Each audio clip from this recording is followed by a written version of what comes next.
Hey everyone, welcome to Liftoff, the channel where we provide SpaceX news and updates, and also update you on important developments in the space race. In this episode, we have updates about the relations between SpaceX and India, and a mysterious signal from space. But before the video, please subscribe to our channel.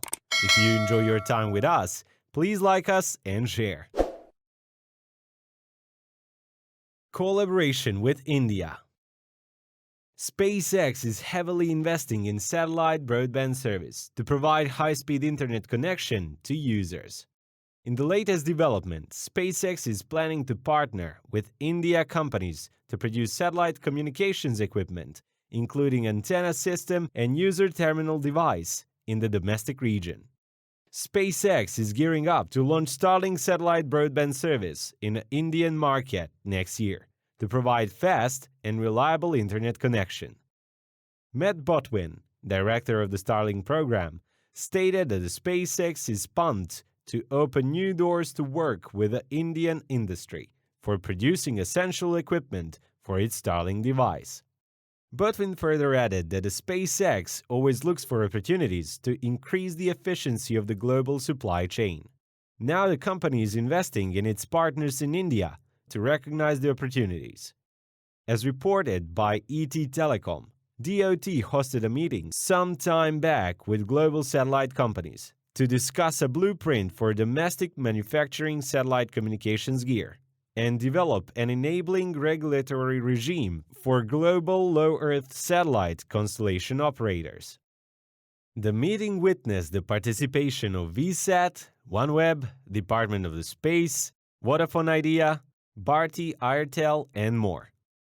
The Indian satellite broadband space is expected to thrive in the next year as renowned firms like SpaceX, OneWeb, and Cooper is looking forward to offering high-speed internet connections to users. SpaceX has been working with the Indian industry sector for a long period for the development of its rocket. Now, the company is focused on producing hardware and satellite components in India. SpaceX has started taking pre-orders for its beta versions of Starlink satellite internet service in India for a deposit amount of $99.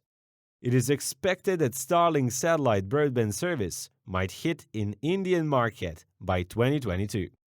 However, the launch will be subjected to regulatory approvals. Currently, satellite players are covering the 28 GHz spectrum with a band range from 27.5 GHz to 29.5 GHz. The said band is highly effective and crucial for 5G services. Telecom operators, on the other side, have addressed to DOT that unavailability of 28 GHz spectrum would increase the 5G deployment costs, and it's unaffordable in the country. A secret message from the galaxy. On April 28, 2020, two ground-based radio telescopes detected an intensive pulse of radio waves. It only lasted a mere millisecond, but for astonished astronomers, it was a major discovery, representing the first time a fast radio burst had ever been detected so close to Earth.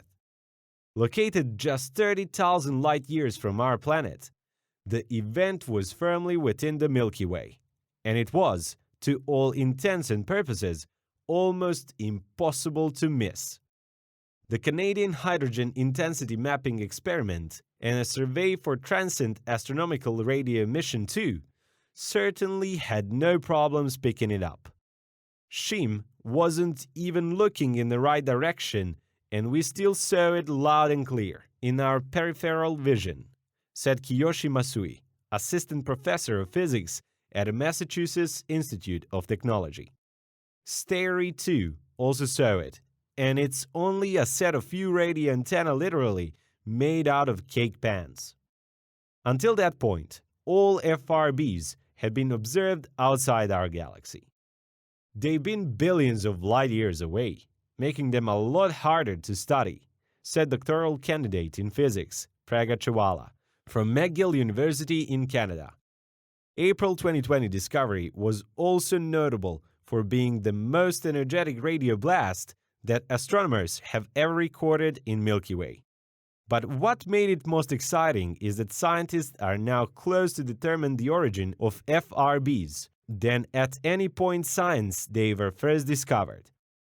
That happened in 2007, when Duncan Lorimer and David Nerkevich were studying data taken by the Parker Studio Dish in Australia.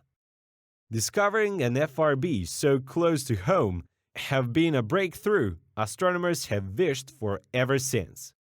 We can learn more from a source that's 30,000 light-years away than one that's billions or more light-years distance, Masui affirms. We finally have a nearby source to study. One of the major problems with detecting FRBs, aside from the most of them having been so far away, is that they are also fleeting. They've been and gone in a blink of an eye, despite being 100 million times more powerful than Sun. They can release as much energy in a few thousandths of a second as the Sun in 100 years.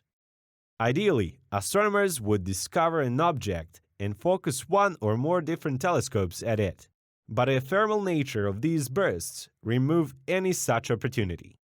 But despite these challenges, astronomers have succeeded in building up a bank of knowledge about FRBs, most of which has been based on dozens of recorded events from beyond our own galaxy. For starters, we know there are bright flashes of radio light lasting for millisecond or microsecond. We also know that most of them come from billions of light-years away. But while dozens of models have been proposed to explain the origin of FRBs, with progenitors ranging from neutron stars to white dwarfs to cosmic strings, have any theories really prevailed? Well, we know that they come from very small sources, no more than a few hundred kilometers in size, Masui said. And the most likely source are neutron stars, since they are both very small and very energetic. The FRB discovered in Milky Way is now helping astronomers to firm up such theories, and it's become something of a breakthrough for scientists trying to get to the bottom of what is causing them. Thanks to some nifty cosmic detective work involving the data of other telescopes monitoring the same patch of sky, observational evidence is now suggesting that the origin of FRBs is very likely a magnetar, a type of a young neutron star born from the embrace of supernovas with a magnetic field 5,000 trillion times more powerful than Earth's, thereby making them the universe's most powerful magnets. That's it for today's episode. Thank you for joining us.